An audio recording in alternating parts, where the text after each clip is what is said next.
Hey guys, I'm so excited to be doing my first cooking video with some tips on your Instapot.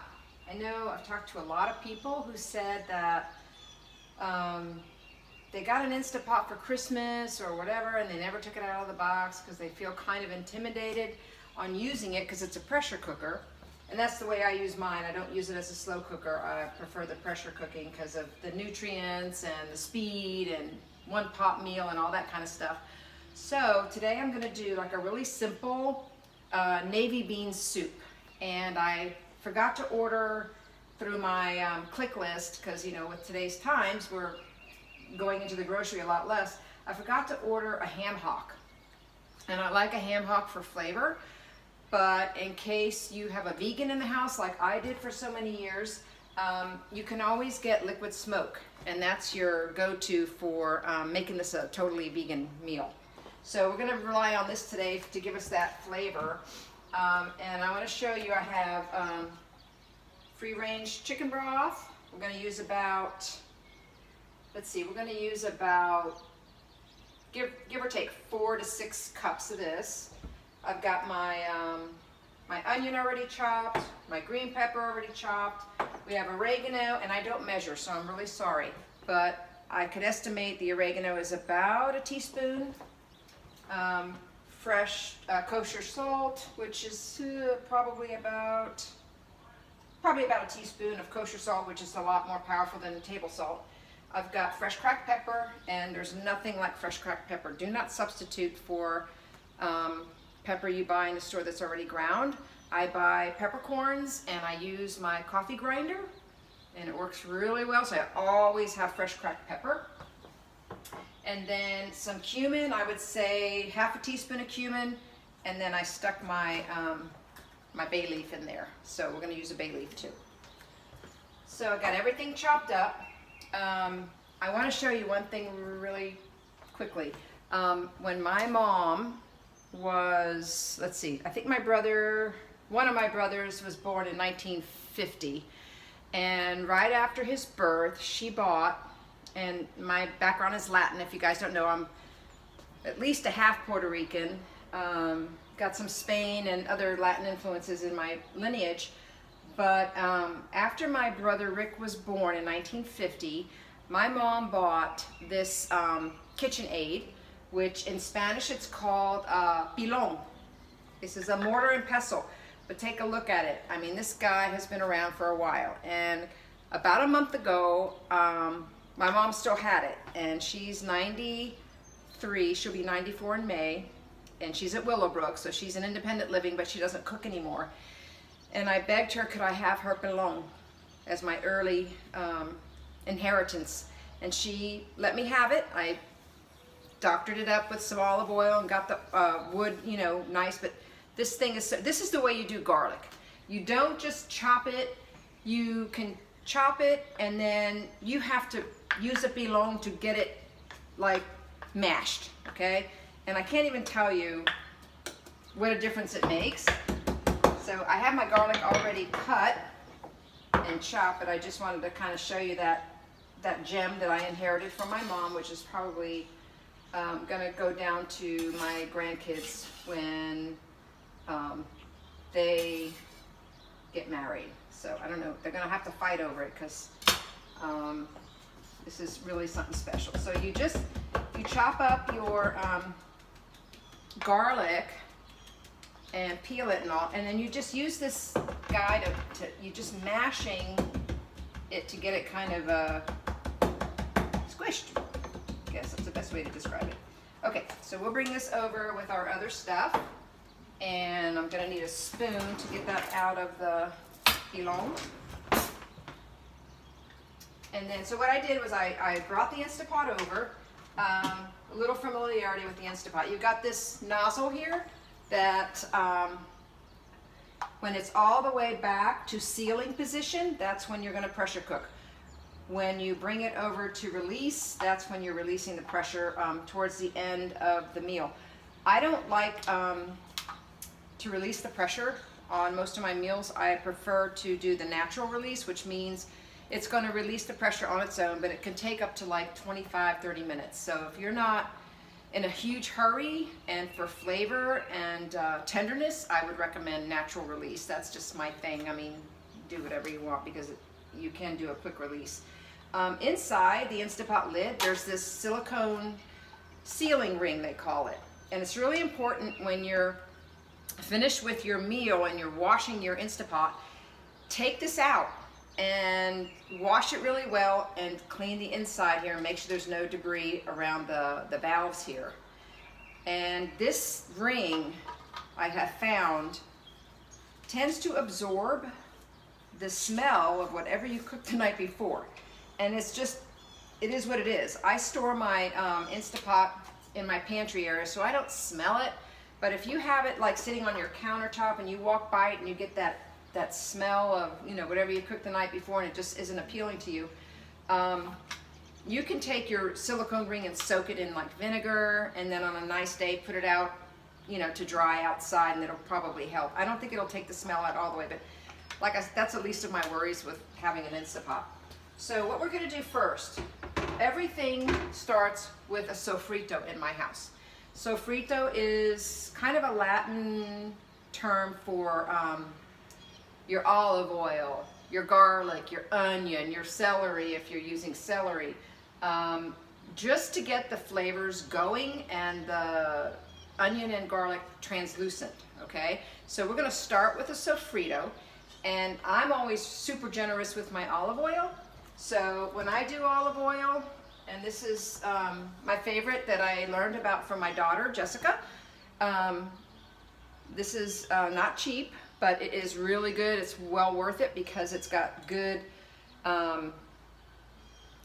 health properties, and it's a good olive oil. I researched olive oils and I found out that the one I was using that had the prettiest bottle was really not a very good quality olive oil. So do your research, and this is a great one if you're looking to get like a better product.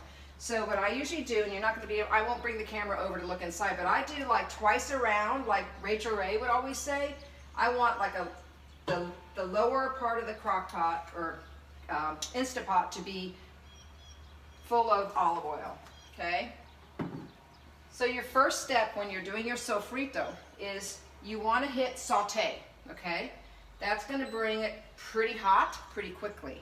And so when you can see that it's, you know, the oil looks really hot, then we're going to put our onion and green pepper and our sofrito in there to kind of saute. I've already rinsed my navy beans, and when you're cooking beans, you want to make sure you put them in a bowl, like a large bowl of water, and let them sit, and anything that floats to the top, discard. You might even have little pebbles in here, so check them over. I rinsed mine really well, and the nice thing about the Instapot is you don't have to soak your beans overnight. I love that because sometimes I'll have a hankering for black beans and rice or red beans and rice or, you know, black-eyed peas, whatever, and I forget to soak them the night before. That's what I love about the Instapot. You can also put like a whole hunk of a frozen beef roast in there frozen, and it comes out perfect. It's just, if you don't have one of these in your house, I'm telling you what, it was life-changing for me. And Phil and I are empty nesters. I don't really, you know, have lack of time to cook, but it's so much more nutritious because everything is like sealed inside. You're not like boiling something in a bunch of water that all the nutrients get lost. So anyway, like I said, soaked my beans just for a few minutes to get all the stuff to rise to the top, and then I discarded everything that floated, and then these are rinsed and ready to go. So by now I bet that is hot enough to do our sofrito, and I'm going to throw just a little piece of onion in there and see if it sizzles. Not quite. We'll give that another second. So what else can I show you while we're waiting? Well, I can show you my favorite dish towel. It says, "Every day I'm Brusselin'." So, because we love Brussels sprouts. What else can I show you? The daffodil I picked from my neighbor's yard. The Jacksons are moving out to have their house refurb. They're doing like a bunch of redecorating, so they had to move out for a little while. But he was the president of the Rose Society here in Delaware, and he has the most gorgeous stuff in his backyard, and I'm allowed to go pick whatever I want. So this was the first thing that came up, and that's why I grabbed that. And I'm pretty sure, oh yeah, we're good to go. Okay, so I got my onions going in. God, I always wanted to do this just like Rachel Ray. Green pepper, and you know, I don't measure, so like if your family doesn't like green pepper, what I would recommend is take a chunk of the green pepper and put it in whole, and then take it out. It does add a lot of flavor, but if they don't want to eat the green pepper or whatever, just take a big sliver of a green pepper, put it in there for the flavor, and then toss it out at the end. This one, I did chop up the green pepper. So there's that. I have my cumin and my bay leaf. Just throw it all in there, all at once. I've got my oregano. Like I said, if you need, to cook with measures, I'm just estimating here. If you want to message me, I can try to next time kind of measure before. This is the kosher salt, and I think it's about a teaspoon. And then fresh black pepper, nothing but fresh black pepper. I'm telling you what, it will change your life, okay? This is about a teaspoon, okay? So we got all that in there. And I like to let the sofrito go until they're translucent. The onions, the green pepper, they're translucent. And then you add your garlic. If you add your garlic too soon, it's gonna burn, and it's really hard to get that burned garlic flavor out. So you're best off letting that go, put your garlic in at the very end, and then we're gonna add everything else. So this is, it goes, really quick, like I said. And then for your chicken broth, I have a full box. This is 32 ounces, so that's 4 cups. And this is half a box that probably has another cup in it, so maybe less than half. And that's all the liquid I'm going to use because I don't like my soup to be super watery. It'll be, I guess Rachel Ray calls it a stew. It'll be more like a stew and a soup combo. It's a lot more hearty and filling. So you got that. And the beans. Now when I make a stew for Phil and I always make rice on the side, especially if it's a bean soup, because then you have your bean and your rice, so it's a complete protein, and you can kind of survive on that for God knows how long. And dry goods like beans and rice, they don't take up a lot of room in your pantry. And, gosh forbid we should lose our electricity. I guess you wouldn't be able to cook because you wouldn't have electricity, so that didn't work. But, yeah, I guess that's not going to be an option. But anyway, I'm very thankful we have electricity so we can do stuff like this. And you can teach your kids to cook. So many things you can do under the circumstances with this Covid-19.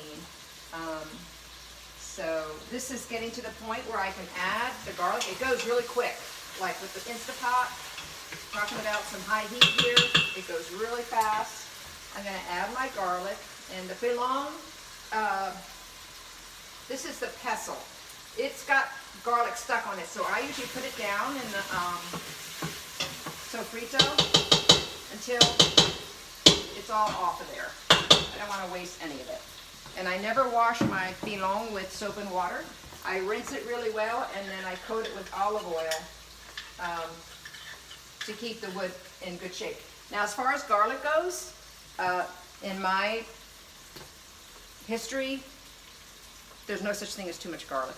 So this is probably 4 or 5 decent sized cloves.